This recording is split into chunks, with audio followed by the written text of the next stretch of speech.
one size worship does not fit all.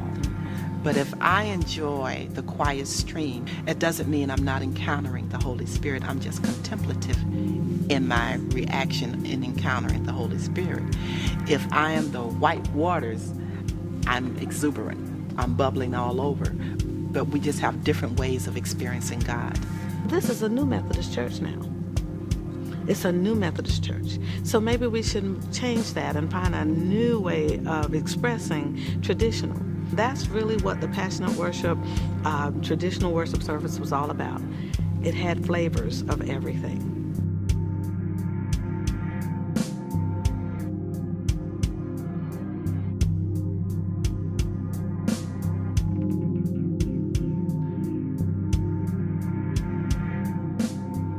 I attended a meeting that Bishop Huey did on the 5 congregational practices with Bishop Snazy. And so we read the book, and I ended up teaching the 5 practices in a Sunday school class. And one day I was talking to my peers. Hazel actually was there. It was Hazel, Ramonica, and Deborah, and we were talking about the book. And then one of them said, "The conference is really good at telling us what to do, but not how to do it." And that just really resonated with me. And in a conversation with Dr. Waddington, I mentioned that comment and how insightful that comment was and what was the conference doing to really help us embrace that book. And so he asked me, what did I have in mind? And I said, well, the passionate worship. Worship is the basis of our experience, what the church does best. We should be very good at worship. And I love the points that Bishop Snazy made in the book on passionate worship. And so he said, okay, what would it take for you to do it? And I said, well, and I started telling him about bringing in people that were top in their area, in the different areas of worship. And he said, well, okay, go ahead and do it. And I was shocked because I was not prepared for that response. I thought somebody else was going to do it. But he asked me to do it, and I said, okay. And immediately I thought about building a team, and I called Hazel and asked Hazel if she would work with me on it. So that's how it got started.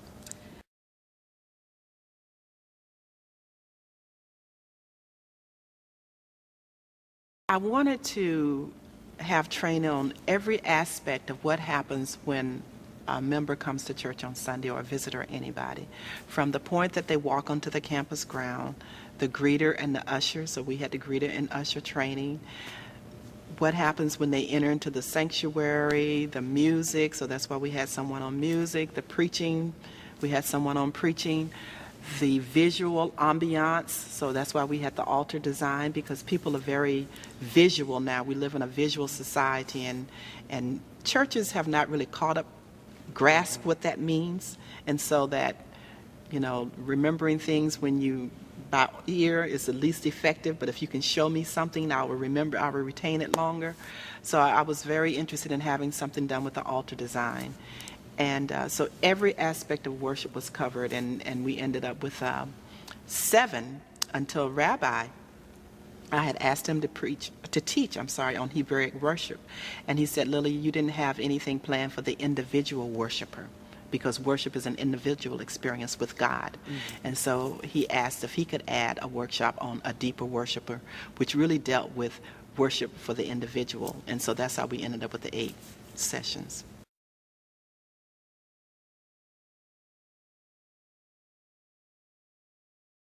One of the things that I was really interested in was making sure that whoever presented on a topic, they had passion. Mm-hmm. They had to be passionate about that topic, so that their passion would overflow to whoever was listening to them. And that was a major criteria. So when I would call people and talk to them, if they did not demonstrate any passion or enthusiasm or excitement about their skill or their craft, I was not interested in them. Jason and Lynn from Midnight Productions. Why is it that we have such a huge divide between the cultural communication forms that we have at our disposal and the most powerful and important message that we have to tell? We have an incredible message to share, but the way in which we share it is so ineffective. I wanted to go and see them present to see if they were the right ones, because I wanted to have some sense of what they were going to do. Because media is all around, and churches are just grasping how to use media. I have many memories of being woke up in church. My mom had this big purse, her arsenal of stuff. She'd keep mints, she'd have pen and paper, little Hot Wheels, and if none of that stuff worked, she'd use her elbow. So I went to Kansas City to observe them, and I was very impressed with their presentation. I liked the way that they used humor. I liked the way they talked about metaphors in worship, because so that the person can leave with an image of what the sermon was about. And so I was very pleased with them, and I invited them to come to teach at the Passionate Worship Seminar.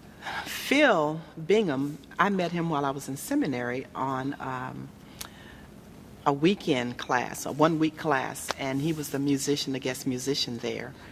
Every person in the earth can hear a song from the Lord. This is not for the choir. This is not for the music ministry. This is for everybody. And I got to know him, and he is a very gifted and talented musician and a true worshiper. Sing your prayer out loud.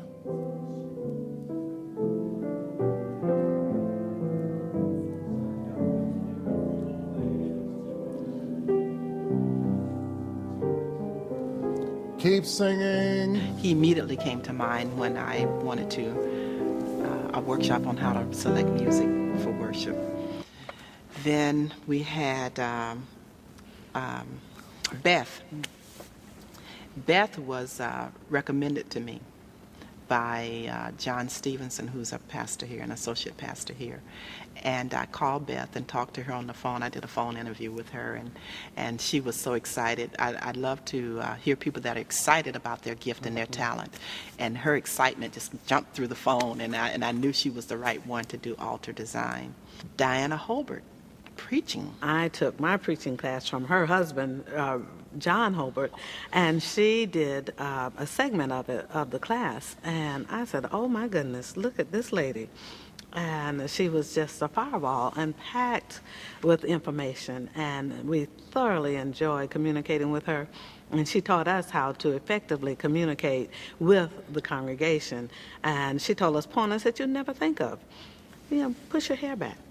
Look at your makeup. What about your jewelry?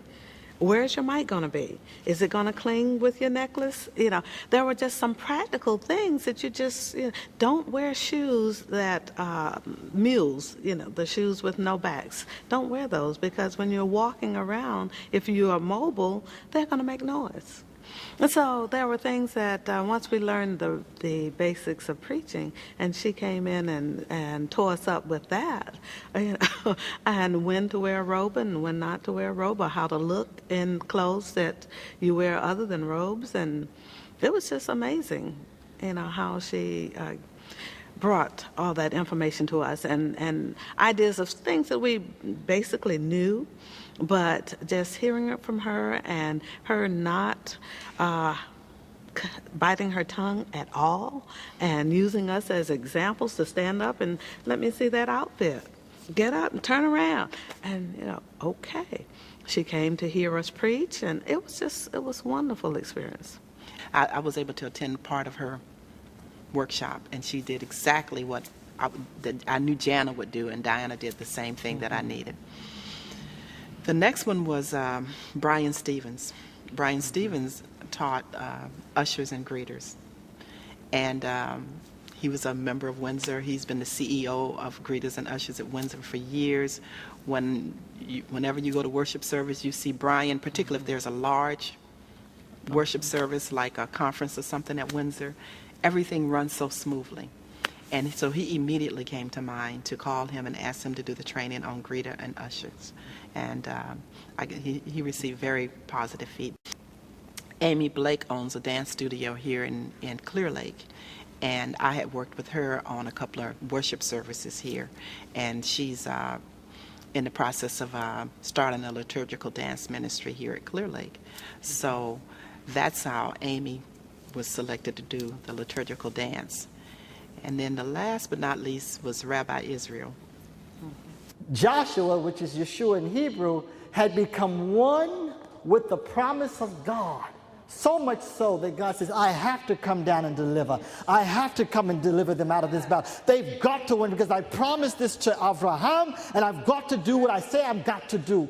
Because someone stopped to worship me in the midst of warfare. So when you're being attacked and struggled and this and that, you cannot say, I can't worship God because I'm sick or I'm broke, I'm this. You still have to say, Father, you are so awesome. You said all things work together for good. Though you slay me, yet will I trust you. This, it puts you, because you're not focused in on this. You're focused in on the intimate, passionate place and submission. I met him at a retreat where two ladies told me about him and asked if we could invite him. I was hosting a retreat I host a Bible study in my home, and I'm discipling 12 ladies. And two of the ladies told me about Rabbi. They had seen him at a conference in Jacksonville, Florida, and found out that he lives in Austin, Texas, and asked me if we could bring him in to be our teacher during the retreat. And I said, fine. And so we contacted him. And he came and just really blew us away. He blew us away. And so I wanted someone to be the opening speaker to redefine worship. He just broke out, and God heard, because God always stops for worship. That's why the sun stopped. He said, hold up, son, somebody's worshiping me. Hold up, no, I want this. Hold up, don't, stay there. See, he knew God always stops for worship, true worship. I wanted someone to be the opening speaker to redefine worship.